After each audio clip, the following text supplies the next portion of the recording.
Here is a heart, and I can give it a good squeeze.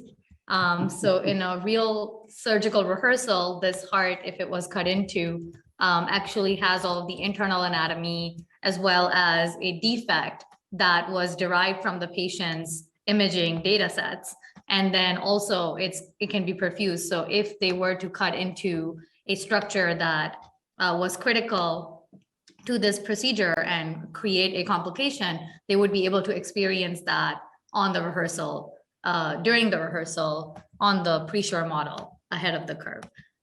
In this case, where a patient had kidney cancer and it was a very massive tumor, it's difficult to define massive to somebody that doesn't have a baseline to compare that to. So in this case, Dr. Tomaszewski, a surgeon at MD Anderson, basically shared the model with their patient to explain to them, like, look, this is what's happened. Here are your blood vessels feeding into the tumor directly, and the tumor is invading the entire kidney. And we are going to do our best, but I wanted to share this with you so you have a better understanding of what your anatomy is. And also, I want to assure you that I'm going to rehearse your surgery ahead of time before I do it on you, so that I already know the game plan before the big day.